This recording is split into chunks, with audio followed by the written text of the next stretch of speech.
ជំរាបសួរប្រិយមិត្តបងប្អូននេះរាត្រីយប់ថ្ងៃទី4ខែវិច្ឆិកាឆ្នាំ2025នៅមាត់ស្ទឹងសែនក្នុងទីរួមខេត្តកំពង់ធំរដ្ឋបាលខេត្តកំពង់ធំដឹកនាំដោយឯកឧត្តមអភិបាលនៃគណៈអភិបាលខេត្តកំពង់ធំបានរៀបចំពិធីបួងសួងសុំសេចក្តីសុខនៅក្នុងឱកាសនៃការរៀបចំពិធីបុណ្យបណ្ដែតប្រទីបសំពះព្រះខែនិងអកអំបុកដែលជាពិធីបុណ្យមួយដែលប្រពៃណីខ្មែរយើងបានរៀបចំ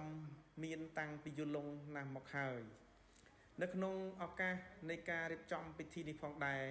យើងឃើញមានការអញ្ជើញចូលរួមពីរដ្ឋបាលខេត្តកំពង់ធំមន្ត្រីរាជការ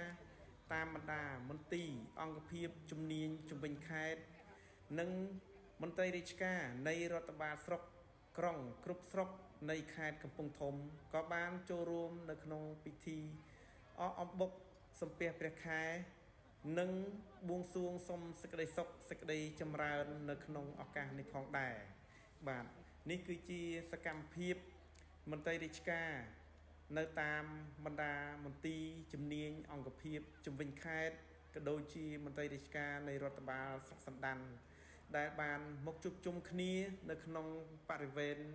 នៃវត្តឥន្ទ្រីសង្វរៈហៅវត្តកំពង់ធំហើយឃើញមានមន្ត្រីរាជការយើងទាំងព្រះសង្ឃក្តីទាំងមន្ត្រីរាជការក្តីក៏បាន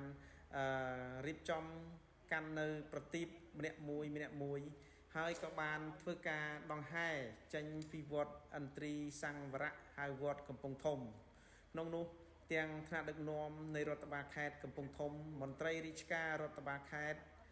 តាមបណ្ដាមន្ទីរអង្គភាពជំនាញជំនាញខេត្តថ្នាក់ដឹកនាំនៃរដ្ឋបាលស្រុកសណ្ដានក៏ដូចជាថ្នាក់ដឹកនាំនៃរដ្ឋបាលស្រុក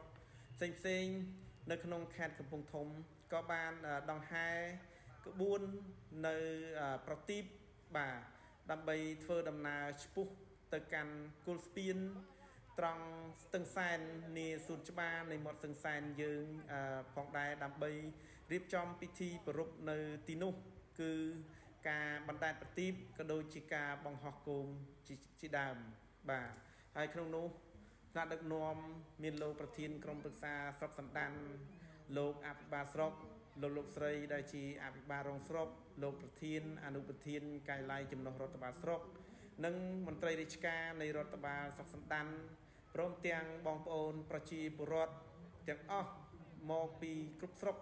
បាទមិនថានៅក្នុងទីរួមខេត្តទេគឺបងប្អូនប្រជាពលរដ្ឋយើងនៅតាមបណ្ដាស្រុកបាទផ្សេងក៏បានមកចូលរួមនៅក្នុងពិធីបួងសួងសុំសេចក្តីសុខនិង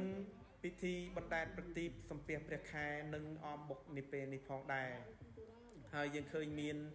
ទាំងព្រះសង្ឃទាំងបងប្អូនប្រជាពលរដ្ឋទាំងមន្ត្រីរាជការ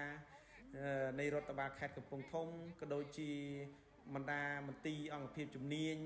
បាទមន្ត្រីរាជការនៃរដ្ឋបាលស្រុកសណ្ដានក្តីក៏បានចូលរួមបាទធ្វើការបណ្ដែតនៅប្រទីបបាទហើយនឹងបួងសួងសុំសេចក្តីសុខសេចក្តីចម្រើនហើយក៏មានការបង្ហោះគោមផងដែរបាទដែលថ្នាក់ដឹកនាំរដ្ឋបាលស្រុកសណ្ដានក៏បានចូលរួមបាទធ្វើការបណ្ដែត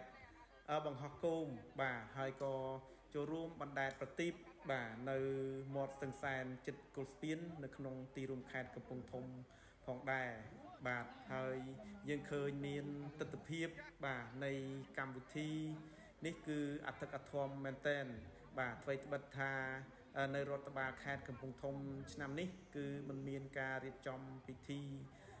ប្រណាំងទូកទេប៉ុន្តែរដ្ឋបាលខេត្តកំពង់ធំក៏ដូចជាឯកឧត្តមអភិបាលនៃគណៈអភិបាលខេត្តនិងមន្ទីរអង្គភាពជំនាញជំនាញខេត្តនិងតាមបណ្ដាស្រុកក្រុងមួយទាំងអស់បាទនៅក្នុងខេត្តកំពង់ធំក៏បានចូលរួមនៅក្នុងកម្មវិធីនេះផងដែរហើយក៏មានការបណ្ដែតប្រទីបបាទនេះគឺជាប្រទីបនៃរដ្ឋបាលស្រុកសណ្ដានដែលកំពុងតែបណ្ដែតបាទសន្សំនៅលើផ្ទៃទឹកនៃគង្គានៃដងស្ទឹងសែនយើងបាទហើយឃើញថាមានភាពស្រស់ស្អាតខ្លាំងណាស់បាទប្រទីបនីមួយៗគឺស្អាតខ្លាំងមែនទែន ហើយក៏សូមជូនពរដល់ថ្នាក់ដឹកនាំរាយរដ្ឋបាលខេត្តកំពង់ធំ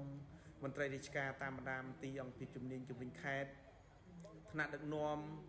នៃរដ្ឋបាលសុខសន្តានសូមជួបប្រទះតែនឹងសេចក្តីសុខសេចក្តីចម្រើនជោគជ័យគ្រប់ភារកិច្ចការងារនៅក្នុងឱកាស